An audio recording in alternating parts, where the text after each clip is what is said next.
गलती एक कहानी। मेरा नाम निशा है। मेरी शादी रवि से 1 साल पहले हुई थी। रवि एक बड़े शहर में अच्छी नौकरी करते हैं। ऑफिस की तरफ से ही हमें एक अच्छा फ्लैट मिला है। मेरे पति ऐसे बहुत अच्छे हैं, लेकिन अगर मुझसे कोई पूछे तो मैं अपने पति की एक आदत को बदलना चाहूँगी। उनमें थोड़ा ज़्यादा ईगो आ गया है। अपने से छोटे से कभी कभी वो अच्छे से बात नहीं करते। मुझे यह बात अच्छी नहीं लगती थी, लेकिन मैंने उन्हें कभी इस बारे में टोका नहीं। हमारे घर में पहले एक नौकरानी आती थी, लेकिन उनके इसी स्वभाव के कारण कोई टिकता नहीं था। उनका कहना था कि अगर ऐसे नहीं कहेंगे तो कोई आजकल कोई काम नहीं करता। शायद उनका यह स्वभाव उनके ऑफिस के अनुभव से आया होगा, क्योंकि उन्हें काम पूरा करवाने का बहुत प्रेशर रहता है। इस कारण उनके स्वभाव में यह कठोरपन आ गया है। अब फिर मैंने नए काम करने वाले की तलाश शुरू की। बड़ी मुश्किल से कुछ दिनों बाद घर पर ही एक शख्स आए। उन्होंने अपना नाम कालू बताया था। उम्र उनकी 55 साल की थी। उन्होंने कहा कि उन्हें कहीं से पता चला कि यहाँ काम है। मैंने पूछा किसने बताया। वो बोले कि अभी उनका नाम याद नहीं आ रहा। मैंने कहा कि आप खाना बना लेंगे। उन्होंने कहा कि हाँ, मैं अच्छा खाना बनाता हूँ, आपको कोई परेशानी नहीं होगी। शुरुआत में मेरा मन नहीं माना, क्योंकि वो किसी की पहचान से नहीं आए थे। लेकिन फिर मैंने सोचा कि शाम को उनसे मिलवा देती हूँ। शाम को जब वो घर आए तब मैंने कहा कि कोई काम के लिए आया है। उन्होंने भी यह कहा कि क्या उसे जानती हो। मैंने कहा कि नहीं। वो कालू से मिले, पूछा कि पहले भी काम किया है। वो बोले हाँ साहब। उनकी उम्र के चलते उन्होंने भी यही सवाल पूछा कि तुम खाना वाना बना लेते हो। वो पहले ही थोड़ा घबराए हुए थे। कहा कि साहब बना लूँगा। ठीक है, उन्होंने कहा, और कहा कि साफ सफाई से खाना बनाना और छुट्टी नहीं मिलेगी। रोज रोज का नाटक नहीं चलेगा कि तबीयत खराब है या घर में कोई बीमार है। यह सब बातों का ध्यान रखना। अभी खाना बनाकर दिखाओ, पसंद आया तो कल से तुम्हारी नौकरी पक्की होगी।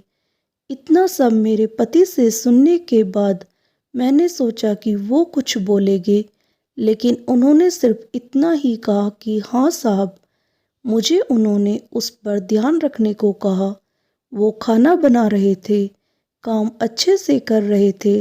लग रहा था कि उन्हें पहले भी इसका अनुभव था। खाना बनकर तैयार हो गया था। उन्होंने खाना टेबल पर लगाया। मेरे पति ने और मैंने दोनों ने खाना खाया। मुझे खाना अच्छा लगा, और मेरे पति के चेहरे से भी मुझे लग रहा था कि उन्हें भी खाना बहुत पसंद है। लेकिन उनकी आदत के अनुसार उन्होंने कुछ कहा नहीं।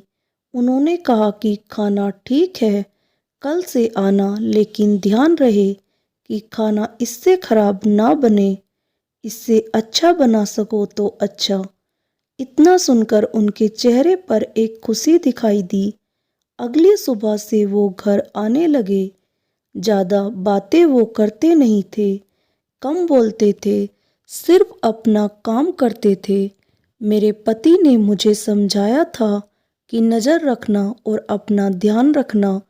उन्हें देखने से तो ऐसा नहीं लग रहा था, लेकिन उन्होंने कहा कि देखने से पता नहीं चलता। तुम कुछ दिन तक इसकी जानकारी भी निकलवा लेना। कहाँ है।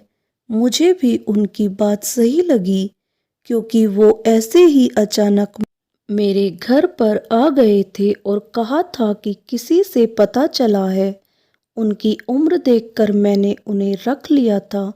मैंने उनसे उनकी पहचान पत्र मंगवाया था। उन्होंने लाकर दे दिया था। 1 से 2 दिन में मुझे लगा कि ठीक ही है। करीब 5 दिन काम करने के बाद उन्होंने मुझसे एक दिन कहा कि मैडम थोड़े पैसे एडवांस मिल जाते तो अच्छा होता, मुझे ज़रूरत है। मैंने उनकी बात सुनी और उस समय मैंने भी अपने पति की तरह सोचा और उन्हें कहा कि नहीं, अभी नहीं मिलेंगे। आपको पहले ही उन्होंने सारी बात बताई थी और मैं साहब से पूछूंगी, ऐसा कहकर मैंने उनकी बात टाल दी। रवि अगले दिन कहते हैं कि उनके ऑफिस के कुछ दोस्त घर पर शाम को खाना खाने आने वाले हैं। उन्होंने कालू से कहा कि उनके दोस्तों के लिए कल स्पेशल खाना बनाना होगा। उन्होंने कहा ठीक है साहब। शाम उनके दोस्त और उनकी फैमिली भी घर आए। 3 दोस्त के साथ उनकी पत्नी और बच्चे भी थे। खाने में 4 से 5 तरह के पकवान बनाए थे। सबने खाना बड़े चाव से खाया और तारीफ भी की। खाने के बाद हम सब बैठे बात कर रहे थे। कालू अपना काम खत्म करके जाने की तैयारी कर रहे थे। तभी उनके एक दोस्त का मोबाइल नहीं मिल रहा था। मोबाइल महंगा था, साथ ही उसमें ऑफिस के ज़रूरी नंबर और इमेज भी थी, इसलिए वो थोड़ा परेशान हुए। सभी जगह ढूंढ लिया, बच्चे से भी पूछा लेकिन नहीं मिला। फ़ोन लगाने पर फ़ोन भी नहीं लग रहा था। हम सब मिलकर मोबाइल ही ढूंढ रहे थे कि कालू किचन में से आए और कहा कि मैडम मैं चलता हूँ। आज उनके हाथ में एक छोटा सा बैग था। उनके इतना कहने पर मेरे पति ने कहा कि रुको, मोबाइल जो तुमने चुराया है वापस दो। उन्होंने जब यह सुना तो कहा कि साहब आप क्या बोल रहे हो, चोरी? यह तो मैं सपने में भी सोच नहीं सकता। मेरे पति ने कहा कि ठीक है, फिर तलाशी दो और चले जाना। यह सुनकर उन्होंने कहा कि नहीं, मैंने जब चोरी नहीं की तो तलाशी क्यों दूं? मेरे पति बोले कि जब चोरी नहीं की तो तलाशी से क्यों डर रहे हो? इतना कहकर वो उनके पास गए और उनके हाथ में जो बैग था उसे लेने लगे।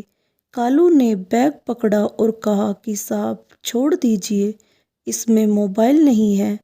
मेरे पति को गुस्सा आ गया।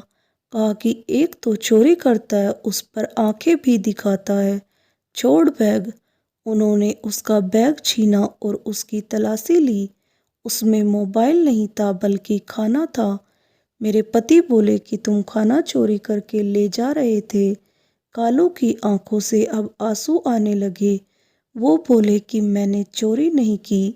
मैडम ने कहा था मैं खाना खाकर जाऊं, तो यह मेरे हिस्से का खाना है, मेरे पोते के लिए। उसने बहुत दिन हो गए अच्छा खाना नहीं खाया। साहब मेरा बेटा होता तो शायद मुझे आज यह दिन देखना नहीं पड़ता। मेरा बेटा 4 साल पहले चला गया। इकलौता बेटा था। घर में अब मैं ही हूँ उसकी बीमार माँ। मेरी बहू और पोते के लिए बड़ी मुश्किल से घर संभाल रहा हूँ। खाने के लिए अच्छा बना तो मैंने सोचा मेरे पोते को खिला दूंगा और उसके चेहरे पर जो खुशी आएगी वो मैं देखना चाहता था। मैंने मैडम से एडवांस भी मांगा था घर के लिए। इतना बोलकर वो बिना खाना लिए ही रोते हुए चले गए। वो इतना कुछ झेल रहे थे, हमें इसका पता नहीं था। और आजकल की दुनिया ऐसी हो गई है, कुछ बुरा होने का हमें इतना डर है कि हमें अच्छाई भी दिखाई नहीं देती। इससे हमारा भी कसूर नहीं है। उनके जाने के बाद मोबाइल का भी पता चल गया। उन्हीं का बच्चा बोला कि उससे मोबाइल नीचे गिर गया था और बंद हो गया। पापा डांटेंगे इसलिए उसने मोबाइल सोफे के नीचे रख दिया। उसके पिता को इन सब के लिए शर्मिंदा होना पड़ा। पहली बार रवि की आंखों में पछतावा देखा था। रात रवि ठीक से सोए नहीं। हालांकि उन्होंने मुझसे कुछ कहा नहीं, लेकिन मुझे पता था कि उन्हें बुरा लग रहा है। सुबह मुझे पता था कि वो फिर नहीं आएंगे, इसलिए मैं जल्दी उठी और घर का काम खुद करने लगी। थोड़ी देर बाद जब दरवाजे की बेल बजी और मैंने खोला तो सामने वही थे। चुपचाप वो अंदर आकर अपना काम करने लगे। मैंने बोला, मैंने सोचा कि शायद आप नहीं आओगे। वो बोले, मैंने भी सोचा था, लेकिन मैडम घर पर खाना नहीं हो तो आना ही पड़ता है। रवि ने उन्हें देखा तो जैसे उनको कुछ शांति मिली। उन्होंने 10,000 रुपये उन्हें दिए और कहा कि कल रात के लिए उन्हें माफ़ कर दे। पैसे लेने से उन्होंने मना किया तो वो बोले कि यह एडवांस है, रख लीजिए। बस इतना ही चाहिए था कालू को, थोड़ा सा कोई प्यार से बोल दे और थोड़े से पैसे। अच्छा लगा मुझे भी मेरे पति का यह बदला रूप देखकर। कठोर वो ऊपर से, वो भी उन्हें बनना पड़ता है। अंदर उनके भी एक नरम दिल इंसान ही है।